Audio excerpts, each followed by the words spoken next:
جی جی، وہ اگلے سوال پہ آ رہے ہیں۔ ملا یعزب الفقی کی جلد اول میں ہے کہ جو اذان میں اضافہ ہے، یہ اضافہ کرنے والوں پہ لعنت ہے، اور جس نے یہ اضافہ کیا ہے اس پہ بھی لعنت ہے۔ اصل اذان بھی ملا یعزب الفقی کے اندر ہے، اور اس میں علی ولی اللہ اور خلیفہ بلا فصل کا کوئی ذکر نہیں ہے، اور اصلی اذان بھی ہے اس میں، وہ بھی اس کے الفاظ بھی انہوں نے دکھائے تھے کہ وہ کیا ہے، جی ہاں، وہ یہ آپ کی کتاب میں ہی ہے۔ تو جمہور شیعہ کا یہی عقیدہ ہے، سب کا شیعہ کا یہی عقیدہ ہے کہ اشہد ان علی ولی اللہ اذان کا جزو نہیں ہے، سب کا عقیدہ۔ مرحوم صدوق رحمہ اللہ فرماتے ہیں کہ کچھ لوگوں نے جھوٹی حدیث بنائی ہے کہ اشہد ان علی ولی اللہ یہ اذان کا حصہ ہے، ان پہ اللہ کی لعنت ہو، انہوں نے جھوٹی حدیث بنائی ہے۔ صدوق یہ نہیں فرماتے کہ اشہد ان علی ولی اللہ اذان میں کہنا غلط ہے، ٹھیک ہے نا؟ بہت ساری چیزیں ہیں جو اذان کا جزو نہیں ہے لیکن اذان میں وہ آپ کہہ سکتے ہیں، مثلا اشہد ان محمد رسول اللہ صلی اللہ علیہ وسلم، جب بھی نبی صلی اللہ علیہ وسلم کا ذکر ہو درود پڑھنا چاہیے، یہ اذان کا جزو نہیں ہے۔ صلی اللہ علیہ وآلہ وسلم یا اللہم صلی علی محمد وآل محمد، یہ اذان کا جزو نہیں، لیکن جب آپ کہیں یہ اچھی بات ہے، ٹھیک ہے نا؟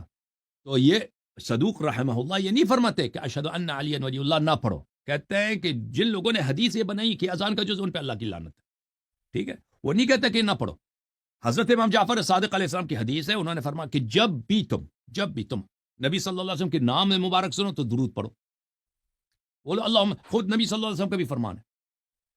تو ہم اذان ہو غیر اذان ہو، کوئی خطبہ دے رہا ہے، کوئی کتاب پڑھ رہا ہے، وہ نبی صلی اللہ علیہ وسلم کا ذکر شریف آیا، ٹھیک ہے نا؟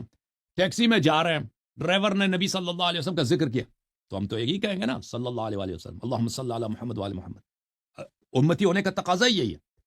اذان میں بھی جب ایک شخص اذان کہہ رہا ہے، نبی صلی اللہ علیہ وسلم کا ذکر نام پاک ہے تو ہم کہہ دیں گے صلی اللہ علیہ وآلہ وسلم۔ خود اذان اگر ہم پڑھیں، اقامہ پڑھیں، نبی صلی اللہ علیہ وسلم کی شہادت ہے اشہد ان محمد رسول اللہ صلی اللہ علیہ وآلہ وسلم، فوراً درود پڑھیں گے، تو یہ اس میں یہ اذان کا جزو نہیں ہے لیکن اس کی ثواب ہے، اس کے امر ہے شریعت میں۔ اسی طرح امام جعفر صادق علیہ السلام کا فرمان ہے کہ جب بھی تم شہادتین پڑھو، کہہ دو لا الہ الا اللہ محمد رسول اللہ صلی اللہ علیہ وسلم، اس کے بعد کہہ دو امام علی علیہ السلام کی ولایت کی شہادت دے دو، ٹھیک ہے؟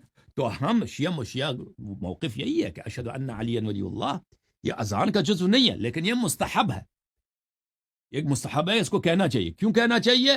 کیونکہ مولا امام جعفر صادق علیہ السلام کا فرمان ہے کہ جب بھی شہادتین پڑھو اس کے بعد یہ بھی پڑھا کرو۔ جی سر۔